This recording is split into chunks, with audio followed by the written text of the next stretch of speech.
see your short though. I'm new here. It's my first day every day. My name is Giovanni Giorgio, but my friends call me Giorgio. Most of you don't get that, that's alright.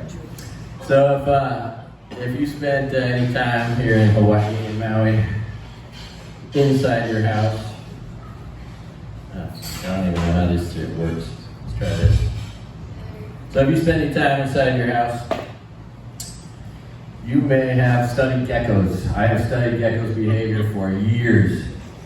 They are the most savage beasts on this fucking planet. If they were 300 or 400 pounds, they would eat your children. 2 fucking bites. If their own children can't run fast enough, they eat their own fucking children. That's how savage geckos are, right? I mean, you can watch this on the walls of your house, as I have been for 25 years. So, I don't know, maybe I'm probably the only person that's bothered when I see this little sweet Australian character for Geico Insurance talking, because he does not represent geckos at all. He is the furthest thing from a gecko. Anyway, if you understand the nature of a gecko and you watch a Geico commercial, you will only be offended. So in case you don't study gecko behavior, now you know. Those motherfuckers are savage beasts.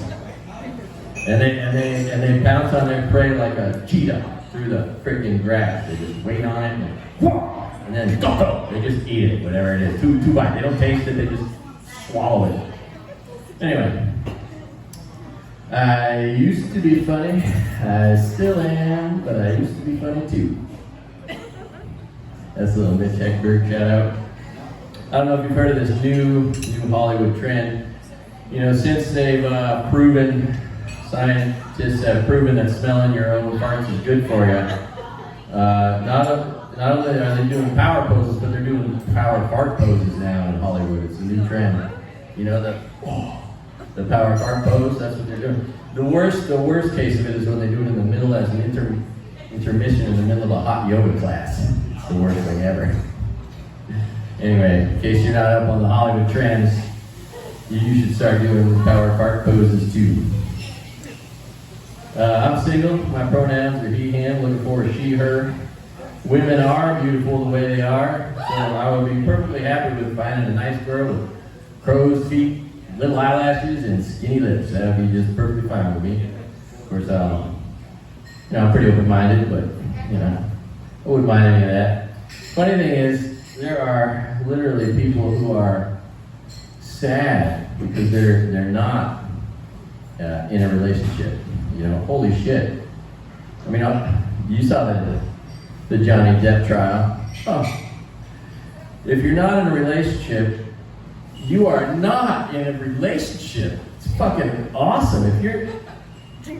If you are in a relationship, if you're not in a relationship with a good person or the right person, every other relationship sucks ass and could ruin your life.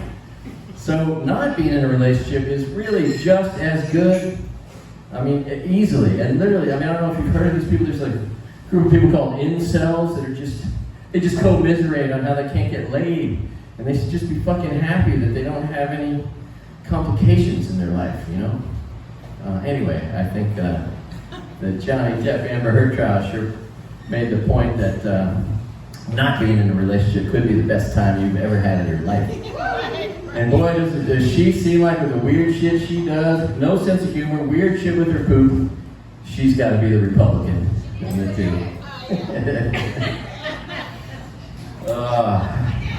Sometimes, ladies, I just like to pull my nuts out and show them to people. Check it out.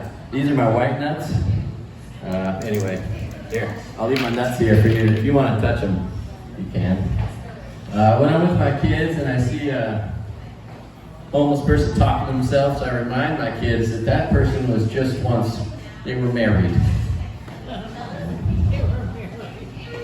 Now they're just still trying to have that last conversation over and over in their head. They couldn't get that point across in that last conversation, and now they're stuck on the street corner talking to a post. I used to kid around when I was going through a divorce that you got three options when you're going through a divorce. You become suicidal, homicidal, or a triathlete. So I became a triathlete. True story, it culminated, I attempted to do an Ironman. I got through 2/3 of it, and they kicked me off. They have time requirements, right? You could be 2 fucking seconds from the finish line, and 17 hours click off on that clock, and you get a did not finish, and you're told you don't get a finish, and the finish line could be right there. Anyway, I had swam 2.6 miles, I had ridden a bicycle 100 miles, and then they kicked me out. But the best part, there was this great moment, 60 miles into the bike, on the ground someone had written,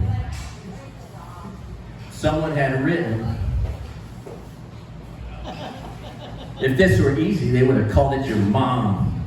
And 60 miles into the bike, that got me laughing so hard, it was so therapeutic. Anyway, thanks for laughing, ladies. You are a great audience. I'm going to be putting this on YouTube, so I'd like to advertise for Gilligan's. Looks like Gilligan's is going to commit to comedy every Tuesday night at 8:30 in Kihei. This is going to be on my YouTube channel, All Good Things in All Good Time, with my 500 other videos, 10 of which are my comedy. All different sets. I don't repeat myself. And that's it, man. Love you guys. Aloha. Thank you. Great, Craig Bradley, ladies and gentlemen. All right.